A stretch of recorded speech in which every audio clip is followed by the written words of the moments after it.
Shalom Ubracha, Mishnah Gimel, troisième Mishnah du cinquième Pérek. La Mishnah nous enseigne à Omer celui qui dit Alkan Tzipor Yagiu Rachamecha, c'est-à-dire au moment de sa prière, l'homme dit jusqu'au nid de l'oiseau arrive ta miséricorde, et ainsi il rajoute de même Akadosh Baruch Hu ait pitié sur nous. Dans le cas où un homme dirait une telle phrase, la Mishnah va nous dire Meshatkinoto, on le fait taire. Pourquoi on le fait taire? C'est vrai que nous avons une mitzvah. Lorsqu'on veut prendre les œufs, les oisillons d'un nid, la Torah nous dit tu devras d'abord renvoyer la mère. Et tu ne pourras pas non plus prendre la mère lorsqu'elle se trouve à côté de ses œufs, à côté de ses oisillons. Lotikach aem alabanim. Shaleach teshalach et aem, dit la Torah, tu devras renvoyer la mère et ensuite les œufs, les oisillons, tu pourras les prendre. C'est une mitzvah de la Torah et il ne faut pas associer les mitzvot à une quelconque miséricorde. C'est-à-dire qu'on ne doit pas dire que la raison pour laquelle Hachem nous a ordonné de chasser la mer pour prendre les oisillons, c'est simplement par rachmanout, par miséricorde pour la mer.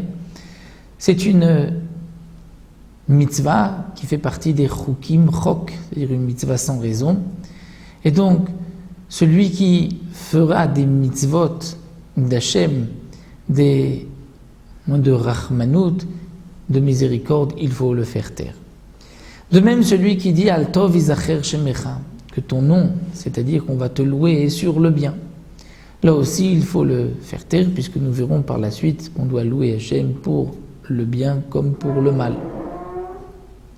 Ou un homme qui dira modim, modim. Deux fois il dit modim. Modim, c'est-à-dire je reconnais tout ce que tu m'as donné, je reconnais que c'est toi qui es Dieu.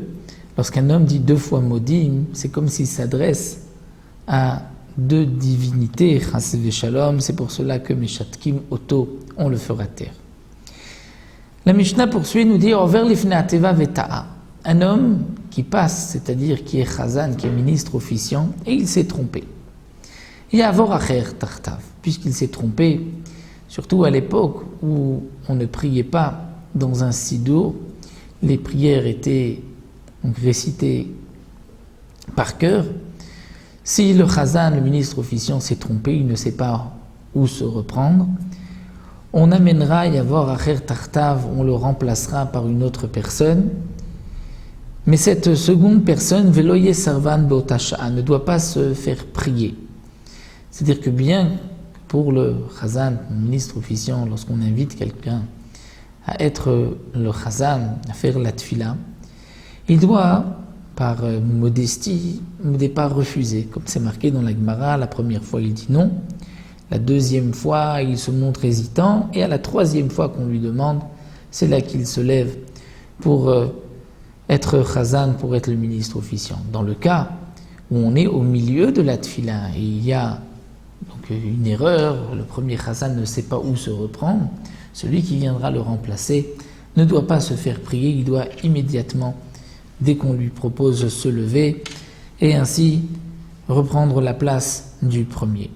Et minaim ou matril, à partir de quel endroit dont il devra reprendre, mitrilat abracha sheta'aba, depuis le début où le premier s'est trompé. C'est-à-dire que si le chazan s'est trompé dans la bracha, nom de Barech Aleinu, il s'est trompé au milieu, il n'arrive plus à se reprendre, il est perturbé, eh bien, le second reprendra du début de cette beracha.